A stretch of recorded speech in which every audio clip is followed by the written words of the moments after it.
Hola, buenos días a todos.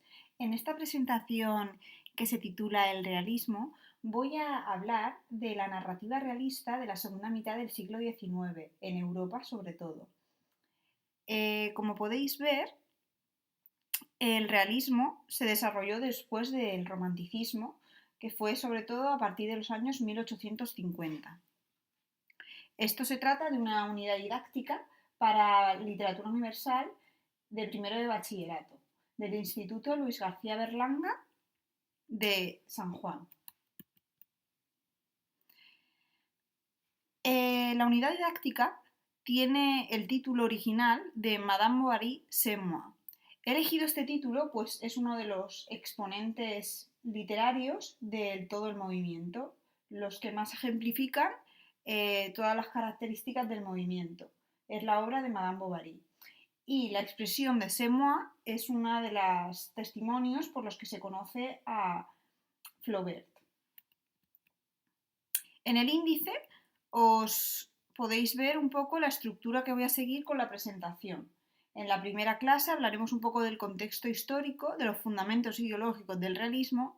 En la segunda haremos referencia a la caracterización del realismo y el naturalismo y también veremos las diferencias con el romanticismo y la posterior evolución del naturalismo con el impresionismo.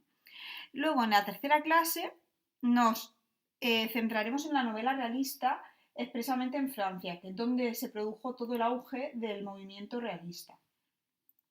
Y hablaremos de la transición hacia el realismo, de Stendhal y Balzac. Nos centraremos en Gustave Flaubert y nombraremos a Émile Zola como un representante de las tendencias naturalistas. Bueno, como el contexto histórico es lo que más aburre y lo más tedioso, os he dejado un vídeo explicativo de las principales características de estos años. Hola amigos, soy Alexander Dumas y hoy les hablaré un poco sobre la época en la que viví. Os dejo el enlace en la descripción abajo para que podáis acceder al vídeo cuando queráis. Y en el vídeo os explica más detalladamente pues, las principales características que hicieron que el realismo se produjera.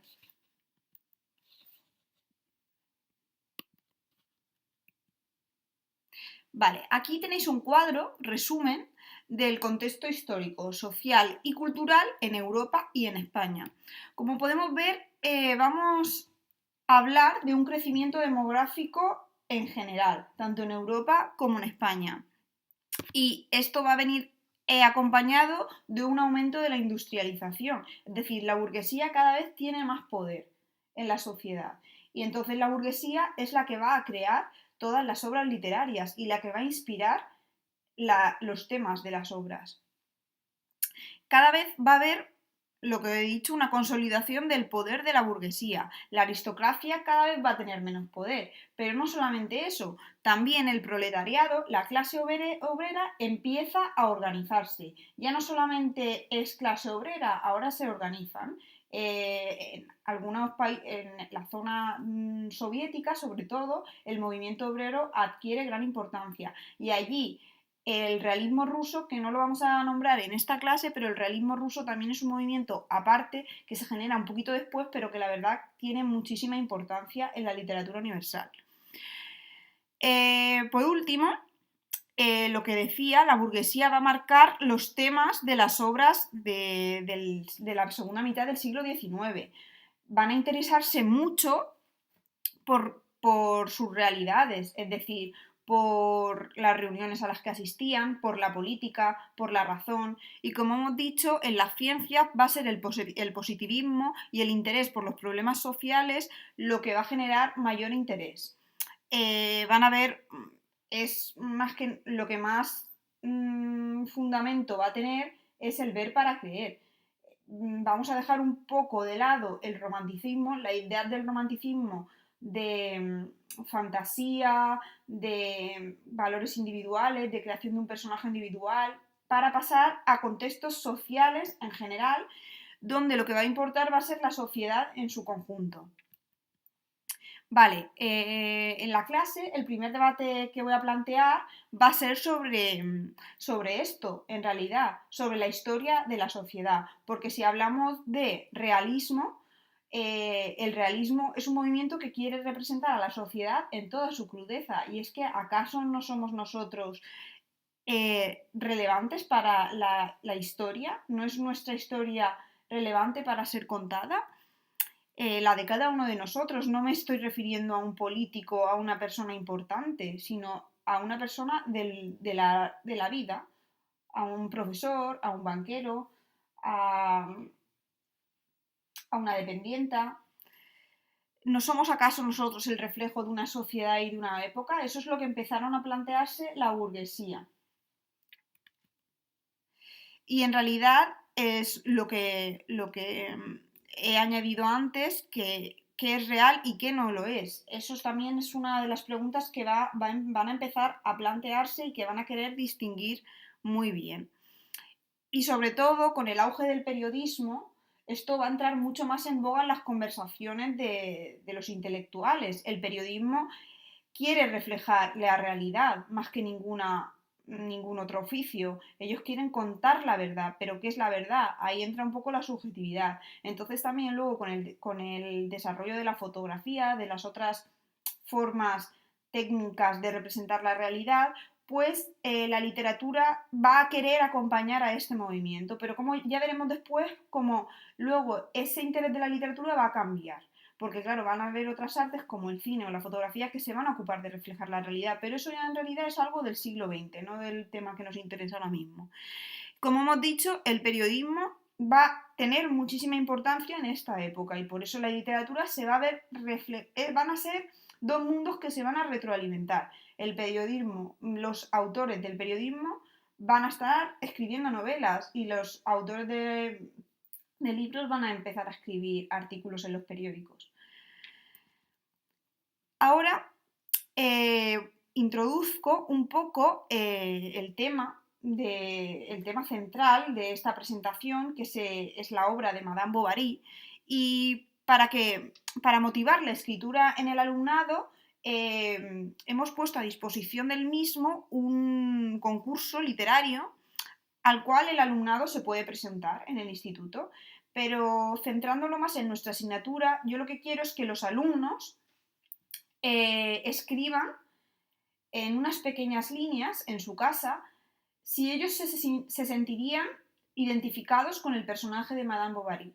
Si ellos podrían decirme, soy Madame Bovary porque, o no soy Madame Bovary porque. Todo esto tras haber realizado la lectura obligatoria del libro, que está marcada como obligatoria en la programación didáctica de la asignatura, y también después de haber visionado la película que se menciona a continuación de Madame Bovary del año 2015 de Sophie Barthes. Entonces, la actividad consiste en eso. Y aquí tenemos un enlace en el que los alumnos pueden acceder, también lo dejaré debajo añadido, para que envíen sus pequeños relatos. Se trataría de tomar una fotografía y decirme en pequeñas palabras también qué parte de la realidad. Ahí me he liado, esto lo corto. Ya he presentado la otra actividad. Bueno, aquí vamos a ver las diferentes diferencias entre los movimientos. Primero tenemos el romanticismo, que sobre todo estamos en la primera mitad del siglo XIX. Luego tenemos el realismo y posteriormente el naturalismo, que el naturalismo deriva del realismo y comparten algunas cosas, pero se diferencian también en otras. Por lo tanto, en el romanticismo, ¿qué va a primar? El subjetivismo, el escapismo, el nacionalismo, la importancia por el paisaje y el gusto por la sobrena ural. En el realismo, por el contrario, vamos a observar un objetivismo, un enfrentamiento del escritor contra la realidad, un uso continuado del costumbrismo, la importancia del paisaje urbano. Ya vamos a alejarnos tanto de esos paisajes del campo tan característicos del movimiento romanticista y vamos a pasar a las ciudades donde realmente vivía la burguesía. Y Y realmente el que se opone a las normas es un inadaptado social, no es un héroe, como pasaba en el romanticismo. Luego, en el naturalismo, lo que realmente prima es lo que se observa científicamente. Es como Émile Zola bien lo decía en su texto, hay que observar la realidad como si de un científico se tratara. De una forma muy puntillosa, y eso es lo que el lector realmente quiere conocer. No interpretaciones ni subjetividad, no. Simplemente una representación científica y lo más realista posible de la realidad.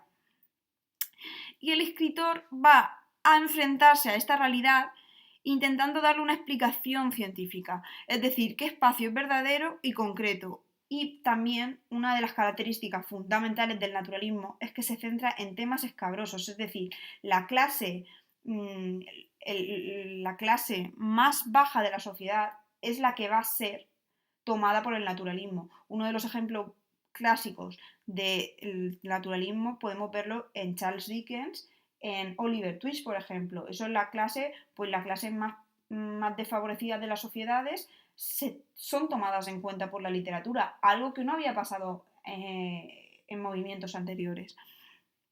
Hay un gusto por lo marginal y hay una importancia por el ambiente para explicar comportamientos, que esto es lo que se llama determinismo.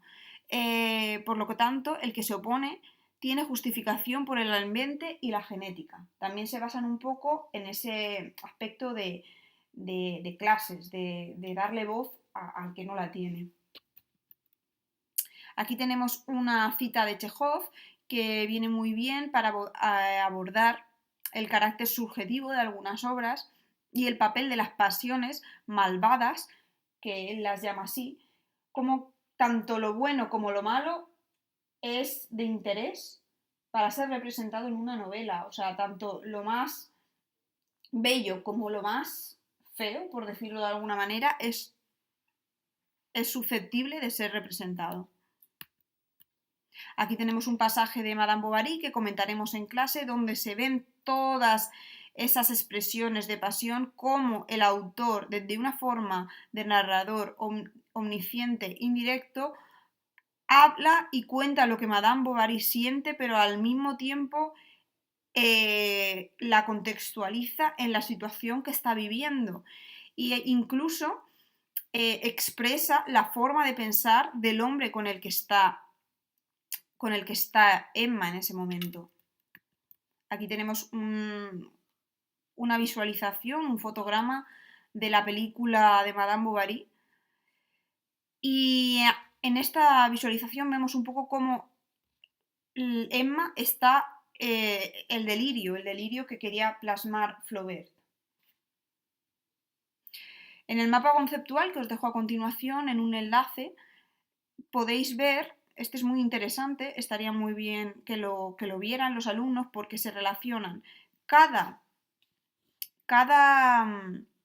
autor, las referencias que van tomando de autores pasados, entonces, y también relaciona movimientos.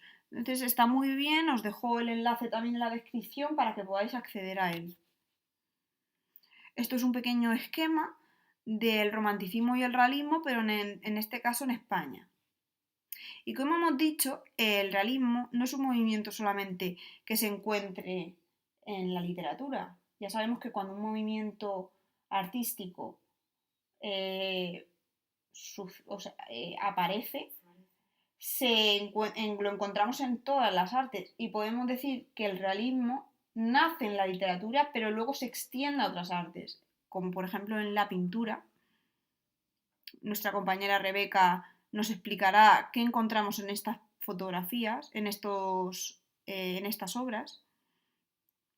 Como podemos ver, son todo obras de la clase trabajadora, son obras de la vida cotidiana, de los pasajes más cotidianos.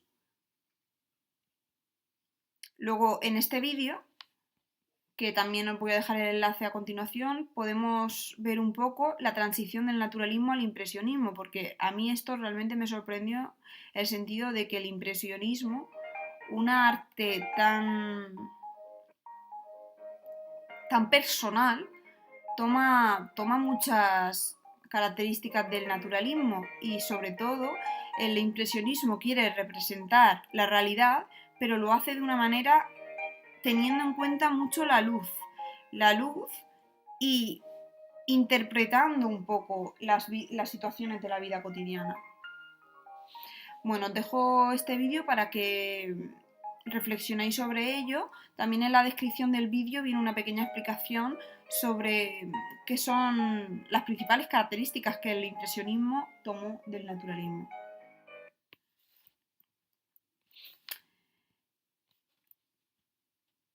También, como hemos dicho, el cine va a aparecer a finales del siglo XX.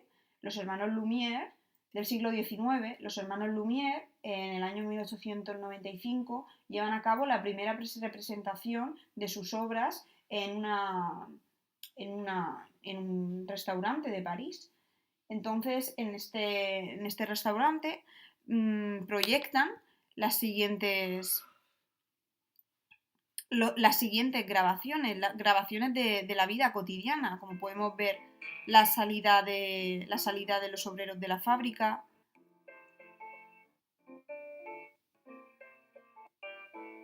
Los hermanos Lumière tenían como principal objetivo representar la realidad. La llegada del tren a la ciudad.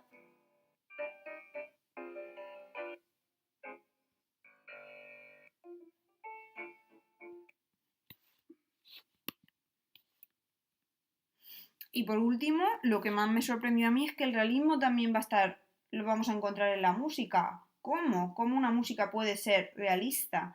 Pues una de las cosas donde más va a tener influencias va a ser en la ópera italiana. Aquí tenemos un ejemplo de caballería rusticana, el intermezzo expresamente. En la ópera, las pasiones, el drama, va a ser llevado a la sociedad, a la clase burguesa. No va a alejarse de la aristocracia y va a llevarse a la clase burguesa. Por lo tanto, van a ser pasiones en las que la burguesía se va a sentir identificada. Bueno, esta será la última diapositiva de esta clase, porque ya en la siguiente clase nos centraremos en la obra más importante de todo el movimiento realista. Es como el exponente del realismo y uno de los clásicos que han pasado a la posterioridad y que todavía hoy siguen dejando muchos interrogantes sin resolver. Por lo que tendremos que profundizar con más detenimiento en esta obra. Muchas gracias.